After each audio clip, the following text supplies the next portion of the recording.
Welcome back guys, thank you very much for joining me. Today we've got a nice easy video. We've got the STIHL BG86C 27.2cc petrol leaf blower.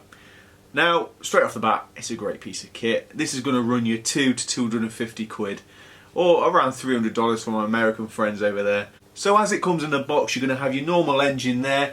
You're going to get your normal flat nozzle, which is what I always use, and you're going to also get a round one. That's basically it, apart from obviously the instruction manual and everything else. So as always guys, we'll get straight into it. We'll take a look at the specifications, some technical information, and then we'll go into a demonstration and a final review. Looking at the technical data, the CO2 output is 848, the performance in kilowatt is 0.8, the sound power in decibels is 104, the sound pressure is 90, the vibration value is 2.5, the air velocity is 69 and the tank volume is 0.44. The equipment you get, as we covered, is the flat nozzle and the round nozzle. Moving on to the features and what it actually has to offer, it's got the standard features of reduced emission engine technology, which basically means it's a two-stroke engine with reduced amount of fuel loss during a single charge cycle. This results in more power and lower weight, up to 20% lower fuel consumption than a regular two-stroke engine, which is a bonus. It's got a manual fuel pump, the purger or the purging bulb, and it has a STIHL Ergo Start or the E-Start. This is basically less effort to start the engine. STIHL is saying that it takes 1/3 of normal force and it takes 2 fingers and a gentle pull action. Doesn't everything. It also has the HD2 filter to offer, which is 70% finer than the Flex or previous filters. This filter is made of polyethylene and it also repels oil and water, therefore very easy to clean. It's got a one-handed soft grip, as you can see from the top, for secure and comfortable grip, and the anti-vibration system in place. It's got a throttle lock with built-in stop switch, so you don't have to hold the trigger down, which does become a hindrance after a while, trust me. Now the first surface was a play surface, kind of like a rubbery material as you get in playgrounds, and it managed to shift most of the leaves with ease with no hassle whatsoever.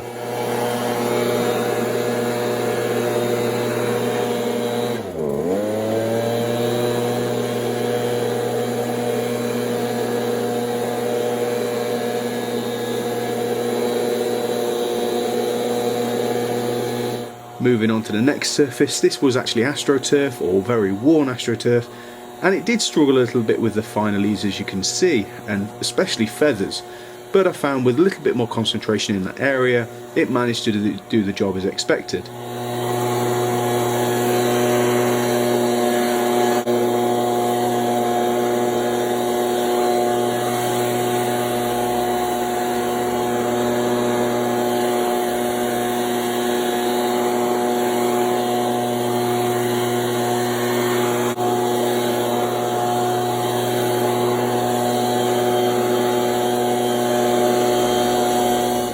Now moving on to grass, and as you can imagine it was almost like blow drying hair.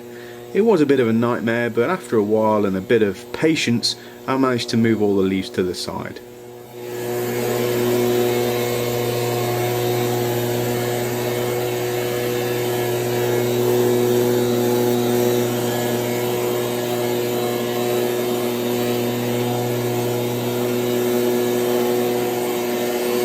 Moving on to tarmac and concrete, again another easy surface to work on. Managed to move all these dried and wet leaves very easily. However, again with some of the sticky patches, enough said, a little bit more concentration and we managed to shift it all.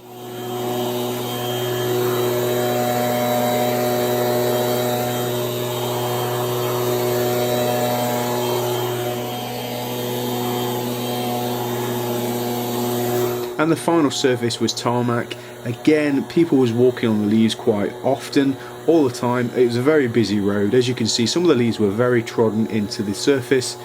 However, a few goes backwards and forwards and we managed to get them shifted.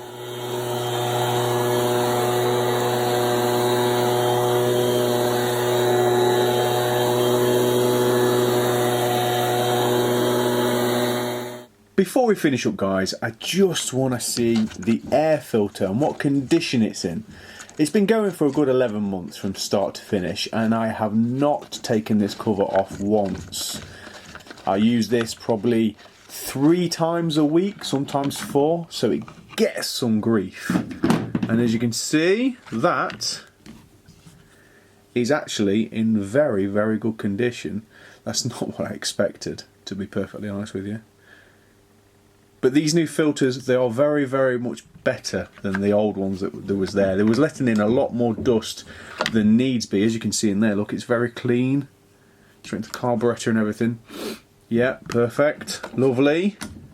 So that's why they upgraded to these new filters, if anybody's into that sort of thing. So, there we go, guys.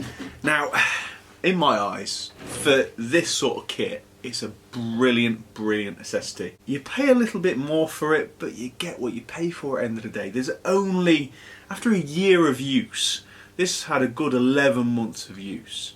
There is only one niggle that really gets to me. I'm ambidextrous, so I tend to use my left and my right.